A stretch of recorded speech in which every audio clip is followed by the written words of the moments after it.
You're listening to an Airwave Media Podcast. What's something you learned in history class that you feel like wasn't the whole truth? Better yet, what's something you didn't learn at all that was omitted completely? That's what I like to call redacted history.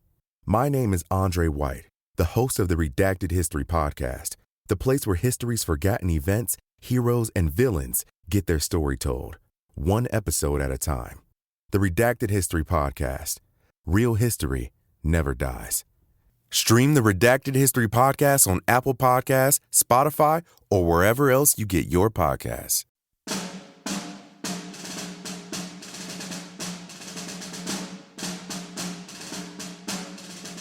Just before the action began in earnest on July 2nd, I was with General Meade near General Sickles, whose troops seemed very badly disposed on that part of the field.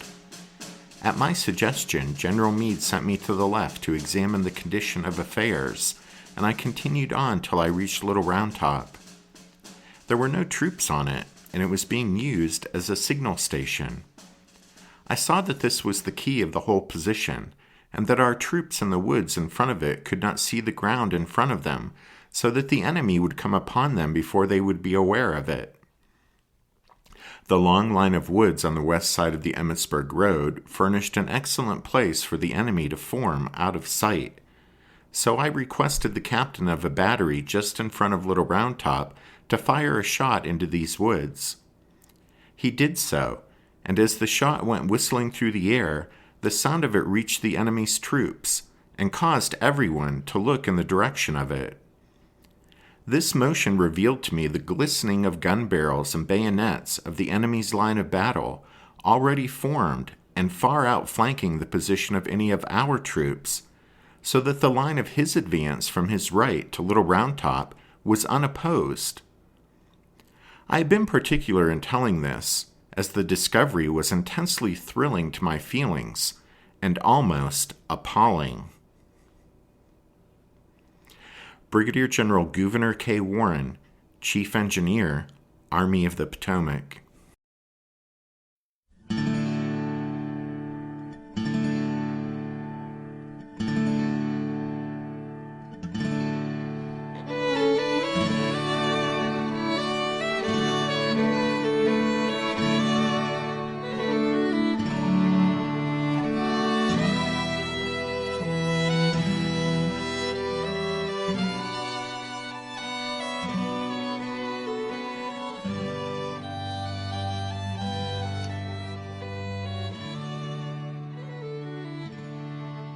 Hey everyone, welcome to episode number 349 of our Civil War podcast.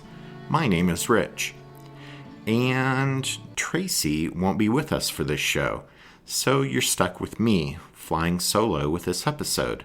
And the next, actually. I was away recently on a trip to Utah and northern Arizona, a bit of a photography trip.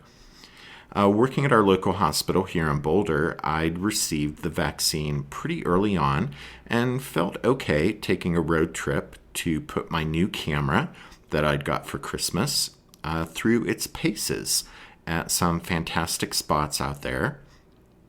And now, with Tracy and her mom both having received the vaccine also, they are out of town visiting Tracy's sister and her family, who they haven't seen in well over a year. So definitely for us, one of the benefits of the vaccine is being able to feel okay traveling again, still taking the normal precautions, though, of course, that we've been living with for the past year.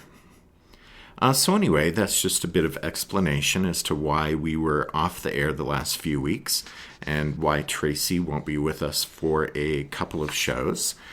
But if you're ready, you and I will soldier on, putting out a new episode today and picking back up with the story of the Battle of Gettysburg. As you guys will recall, when we left off last time, Longstreet's attack on the Federal left had finally kicked off on the afternoon of the second day of the battle, July 2nd, 1863, and after a bitter struggle, Devil's Den had fallen to the attacking Confederates. Then, by the end of the last show, our attention had turned to Little Round Top. And let's just go ahead and say that for the vast majority of people, when you say Little Round Top, what do they think of? Joshua Lawrence Chamberlain and the 20th Maine, right? Okay, well, there's no getting around that Michael Shera's 1975 Pulitzer Prize-winning novel, The Killer Angels, and Gettysburg, the 1993 movie based on the book, have turned Colonel Chamberlain and the 20th Maine into larger-than-life figures. Those literary and cinematic interpretations of the battle with regard to the attack and defense of Little Round Top have placed Chamberlain and his Maine men squarely in the spotlight, at center stage, in the drama that played out on that rocky hill on the southern end of the battlefield on July 2nd. However, there is much more to the story of what happened on Little Round Top that day. And really, it starts with Dan Sickles. Oh, Dan Sickles. Leaving that key piece of terrain at the left end of the Union line completely undefended, so that when Gouverneur K. Warren, the Army of the Potomac's chief engineer, arrived on the hilltop, the only Federal soldiers he found there were some signalmen who had been there, wig-wagging their signal flags all morning, keeping an eye on things from that magnificent vantage point. And if you visited the battlefield and stood there near to Warren's statue, which stands there on the northwest slope of Little Round Top, you know just what a magnificent vantage point it is today, and would have been back then on July 2nd. At any rate, as our story moves from Sickles leaving Little Round Top undefended to Warren arriving there and appreciating the spot's significance and discovering that the Confederate battle line formed up over across the way overlapped the Union left flank and in fact had a clear path to Little Round Top, well, then the next act in the drama would be Warren quickly sending off messengers to summon reinforcements who could race to the spot to secure the vital hill there at the far left end of Meade's famous fishhook line of defense at Gettysburg. Warren, as you heard from that quote at the top of the episode, considered Little Round Top the key to the whole Federal position, appreciating that if the Confederates seized the hill, the potential, at least, would be there for them to roll up the Union line on Cemetery Ridge from south to north. Additionally, the Federals' line of communication and supply running down the Baltimore Pike would also be in jeopardy. So the next major character who appears in our drama is Strong Vincent. Vincent, 26 years old in July of 1863, was from a neck of the woods in northwest Pennsylvania where quite a few of my family live. He was born in Waterford, near Erie, and graduated from Harvard in 1859. He studied law, passed the bar exam within a year, and opened practice in Erie. When the Civil War started, he began his military service as a first lieutenant and adjutant of a 3-month regiment. When that unit's term of service ended, he re-enlisted and would eventually become colonel of the 83rd Pennsylvania, which was fated to become a hard-fighting regiment that suffered extremely high casualties over the course of the war. In any case, at Gaines' Mill during the 7 Days battles, Vincent was absent sick. But when the colonel and major of the 83rd were killed in action there, Vincent rose to regimental command. Then he was given command of his brigade in Barnes' division in the 5th Corps in May after the Battle of Chancellorsville. So Gettysburg would be Strong Vincent's first major action in brigade command. Well, as things would turn out, it would also be his last. But he certainly made the most of the moment when the opportunity presented itself there that day at Gettysburg. As we related at the end of the last episode, Barnes' division was in the lead as Sykes' 5th Corps was rushing to the southern end of the battlefield in response to Meade's urgent call for support for Sickles' imperiled 3rd Corps.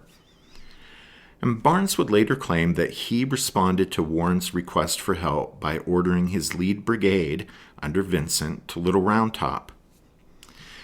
A much more widely accepted version of the event, though, has Vincent himself taking the responsibility of leading his men there.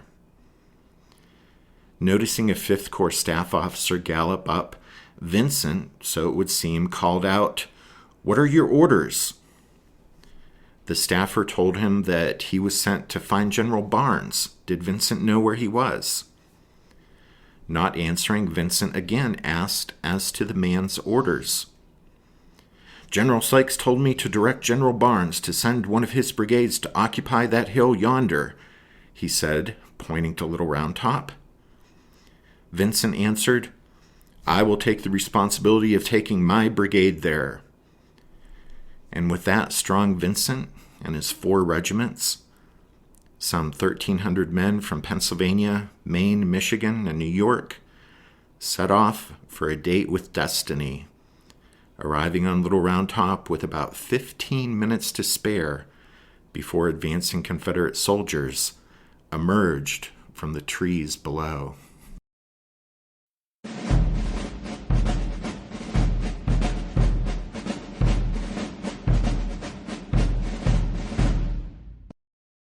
Barnes, who should have been with the head of his divisional column, wasn't there.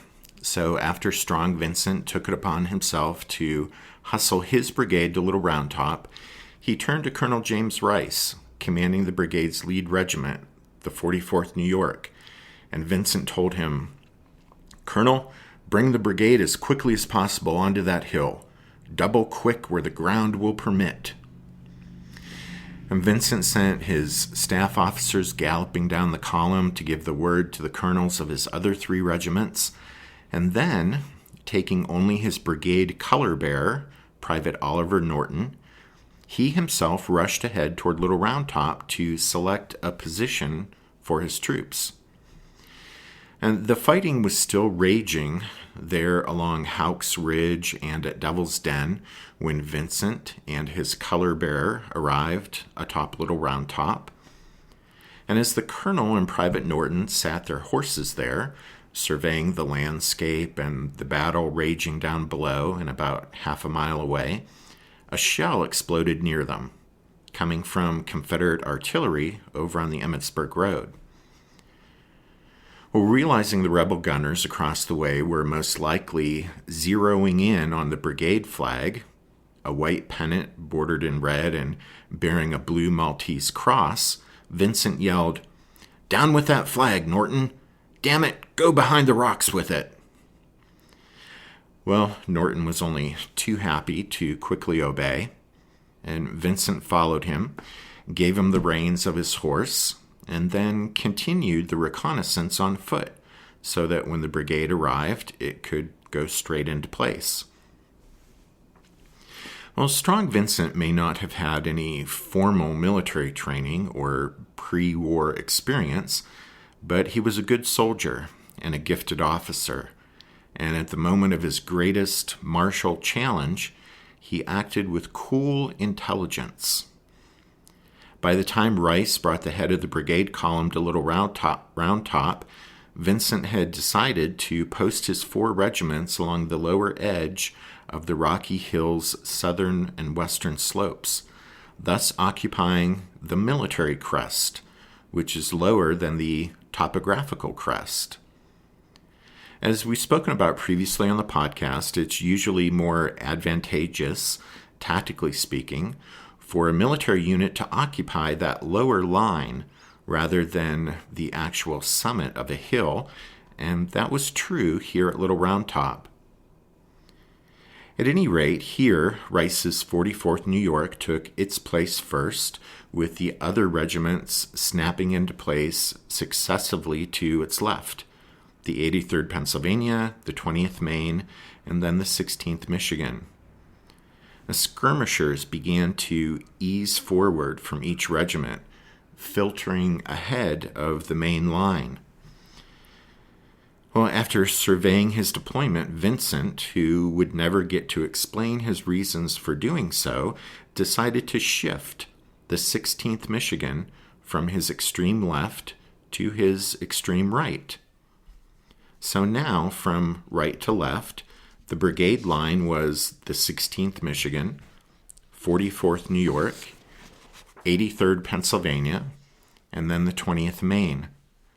So Chamberlain and his Mainers were now holding the left flank of the brigade and the new left flank of the Army of the Potomac.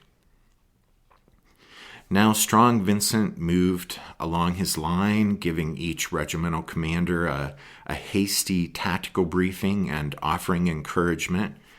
And when he reached Colonel Chamberlain, Vincent told him that, in Chamberlain's words, quote, "This was the extreme left of our general line, and that a desperate attack was expected in order to turn that position. And he concluded by telling me I was to hold that ground at all hazards." Like Vincent's other regiments, the 20th Maine held a line there on Little Round Top that was hardly parade ground straight, but instead wiggled back and forth, so as to, as Chamberlain later reported, quote, "best secure the advantage of the rough, rocky, and stragglingly wooded ground," end quote. Not recorded in Chamberlain's official report was his decision to send his two brothers, Tom and John, both serving under him in the regiment, to opposite ends of the 20th line. And Chamberlain admitted he feared that if they fought side by side, a single enemy shell, quote, "might make it hard for Mother."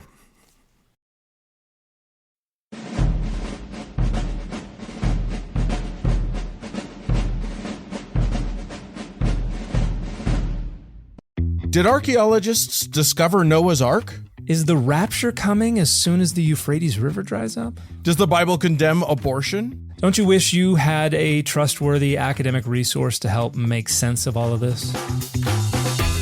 Well, I'm Dan Beecher, and he's award-winning Bible scholar and TikTok sensation Dr. Dan McClellan, and we want to invite you to the Data Over Dogma podcast, where our mission is to increase public access to the academic study of the Bible and religion, and also to combat the spread of misinformation about the same. But, in a fun way. Every week we tackle fascinating topics, we go back to source materials in their original languages, and we interview top scholars in the field. So whether you're a devout believer, or you're just interested in a clear-eyed, deeply informed look at one of the most influential books of all time, we think you're going to love the Data Over Dogma podcast, wherever you subscribe to awesome shows.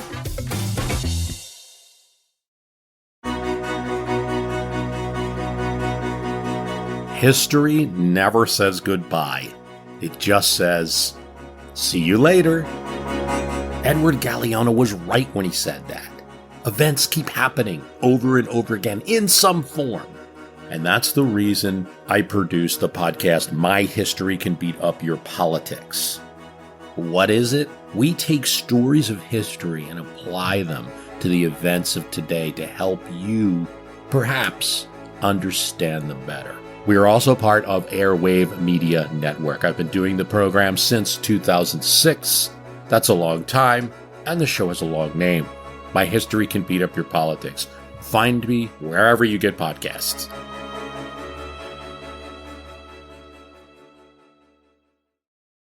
Just minutes after Vincent's Federals took up positions across the western and southern slopes of Little Round Top, Confederate soldiers emerged from the trees below. These rebel soldiers were from the 4th Alabama of Law's Brigade and the 4th and 5th Texas of Robertson's Brigade. You see, in an attempt to maintain alignment with Law's left, the 4th and 5th Texas had become separated from the rest of their brigade.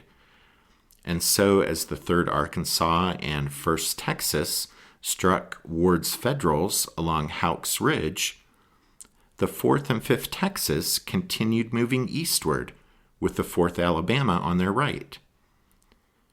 All 3 of these regiments then angled left, sweeping across the tree-covered northwestern shoulder of Big Round Top, while at the same time the remaining regiments of Law's brigade, the 15th and 47th Alabama, both under the command of Colonel William Oates, became even further separated, moving up the steep slopes of Big Round Top all the way to its summit. Now, it's all but impossible for us today to imagine just how thoroughly exhausted Law's Alabamans were that hot Thursday afternoon. They had already marched nearly 30 miles that day and had had not a drop of water after they drained what they'd started off with in their canteens. Now, reaching the crest of Big Round Top, the men of the 15th and 47th Alabama were particularly winded. The climb was by no means an easy one, and to make their lives even more difficult, the Alabamans were under constant fire from skirmishers of the 2nd U.S. sharpshooters. According to Oates, the rebel soldiers were, quote, catching to the rocks and bushes and crawling over the boulders in the face of the fire of the enemy, who kept retreating, taking shelter, and firing down on us from the rocks and crags which covered the side of the mountain, thicker than gravestones in a city cemetery. End quote.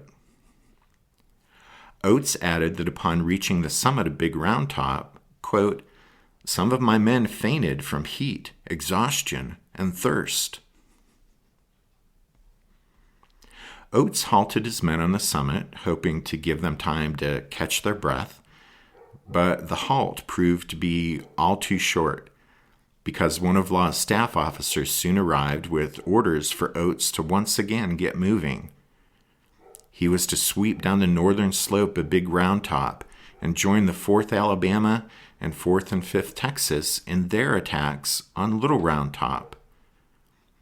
And so, Oates' tired and thirsty Alabamans were once again in motion, making their way down the hillside and toward the saddle of land that separated the 2 round tops.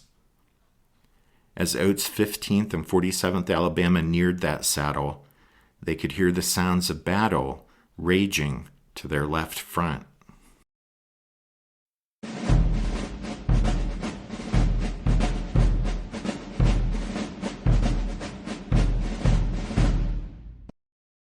After chasing back the blue-coated skirmishers sent forward from the regiments of Vincent's brigade, and after traversing difficult ground covered by rocks that varied, said one rebel, quote, from the size of a washpot to that of a wagon bed, end quote, the men of the 4th Alabama and 4th and 5th Texas emerged from the trees on the northwestern slopes of Big Round Top and immediately came under fire from the Federals positioned above on the slopes of Little Round Top. A soldier in the 83rd Pennsylvania said, quote, in an instant, a sheet of smoke and flame burst from our whole line, which made the enemy reel and stagger and fall back in confusion. The Confederates did their best to hold out, taking cover behind the granite boulders that littered the landscape and returning the Federals' fire. As a Texan later wrote, quote, every tree, rock, and stump that gave us protection from the rain of Minnie balls that were poured down upon us from the crest above was soon appropriated. But the heavy Federal fire that lashed them proved too much, and the Confederate troops fell back. Officers reformed them, and they lurched forward a second time, and for a second time they were stopped and then driven back. Those first 2 Confederate attacks on Little Round Top struck the center and right of Vincent's line, and both times the rebels were repulsed. But more Confederate troops soon arrived on the scene in the form of the 15th and 47th Alabama, led by Colonel Oates. Oates' instructions were to locate, quote, the left of the Union line, to turn it, and do all the damage I could, end quote. Well, it wasn't long before he and his men found the left of the Union line. As the weary soldiers of these two Alabama regiments approached the saddle between the two round tops, coming into the right of the 4th Alabama, they were greeted, quote, by the most destructive fire, end quote, that Oates had ever seen. He would also later remember how his line, quote, wavered like a man trying to walk against a strong wind. Much of the fire that welcomed Oates and his Alabamans to the fight came from the left of the 83rd Pennsylvania and from Chamberlain's 20th Maine, there on Vincent's left. Private Elisha Cohn of the 20th remembered that the regiment's line, quote, burst into flames, and the crash of musketry became constant, end quote.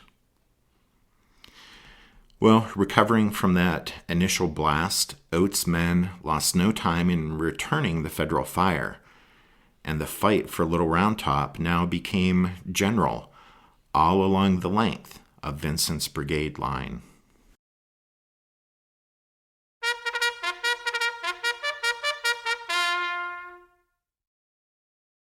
That means it's time for this episode's book recommendation, and our recommendation this time is Twilight at Little Round Top, July 2nd, 1863, The Tide Turns at Gettysburg, by Glenn W. LaFantasy.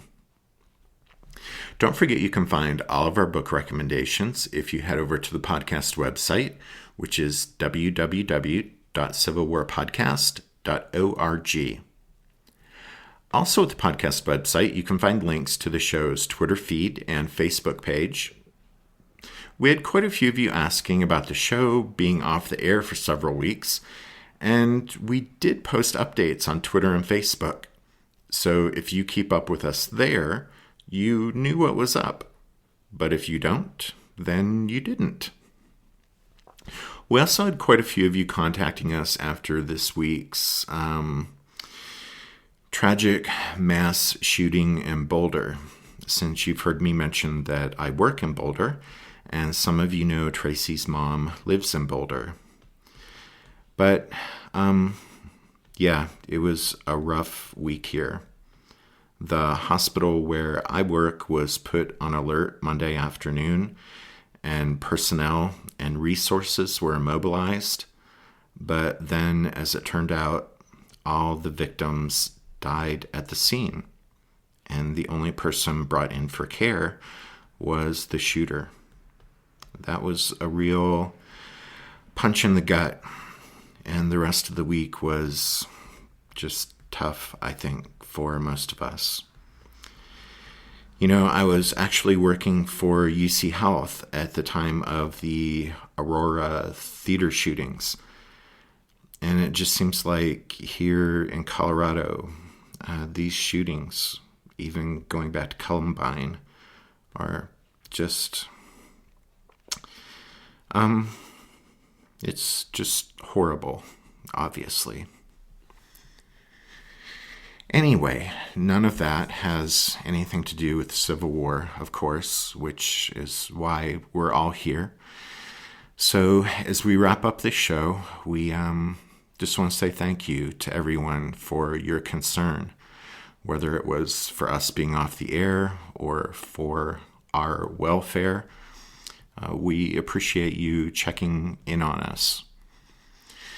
We also appreciate the folks who have signed up to support the podcast over on Patreon, and also those of you who have given donations recently.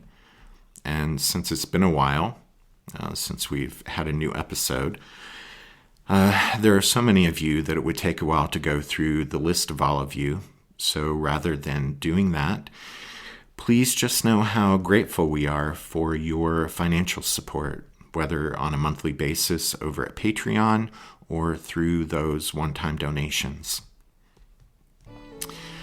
All right, next time we'll look at the fight for Little Round Top in some detail. But for now, thanks for listening to this episode of The Civil War, 1861 to 1865, a history podcast. Tracy and I do hope that you join us again next time, but until then, take care. And thanks everyone. Bye.